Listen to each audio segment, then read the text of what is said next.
Assalamualaikum warahmatullahi wabarakatuh. Perkenalkan, kami dari kelompok 4 kelas 7F akan mempresentasikan tentang pencemaran suara. Pertama-tama saya akan memperkenalkan anggota kelompok saya terlebih dahulu. Ada Pilia Ardita Pramesti, Rafska Hariri, Rahmatika Sampurna, Rasya Wardana Taufik, Satwika Prabu Prasastani, Shofi Mariza Lailani, Sultan Rafli Sulaiman, Tasya Yunila, Umar Abdul Aziz, dan Fania Aura. Pertama, ada teman saya bernama Rafska Hariri akan menjelaskan tentang apa itu pencemaran suara. Pencemaran suara adalah bunyi atau suara yang dikeluarkan oleh suatu benda dan dikeluarkan dengan suara yang sangat keras sehingga dapat mengganggu lingkungan di makhluk hidup yang tinggal di lingkungan tersebut.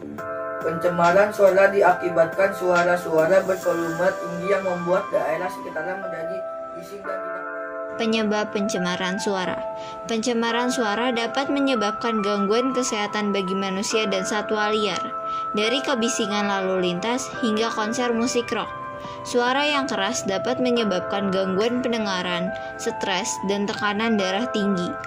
Di laut, suara bising dari kapal dan aktivitas manusia akan berbahaya bagi paus dan lumba-lumba yang bergantung pada kemampuan ekolokasi mereka untuk bertahan hidup.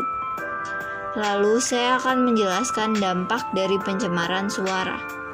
Polusi suara bisa meningkatkan resiko seseorang untuk mengalami gangguan kecemasan, stres, gelisah, emosi yang labil, bahkan perilaku agresif akibat stres atau masalah kejiwaan yang sebelumnya yang sudah dimiliki.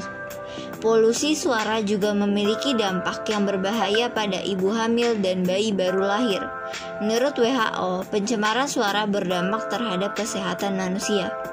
Selanjutnya saya akan menjelaskan cara penanggulan pencemaran suara. Cara penanggulannya adalah dengan cara menanam tanaman yang mampu mengurangi kebisingan lingkungan, menjauhkan mesin yang berbising dari kamar tidur atau area tenang, menghabiskan waktu jauh dari kebisingan atau kegaduhan, gunakan sumbat telinga kalau berada di area yang berisik, menggunakan alat peredam suara, bersosialisasi mengenai bahaya pencemaran suara, dan memberi edukasi bahaya pencemaran suara yang bisa dilakukan.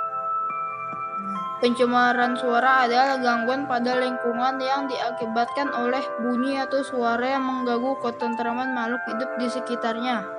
Standar polusi suara tidak dapat ditentukan oleh suara tertentu. Selama dianggap mengganggu, suara tersebut dapat dikategorikan ke dalam polusi suara. Sekian dari presentasi kelompok kami. Wassalamualaikum warahmatullahi wabarakatuh.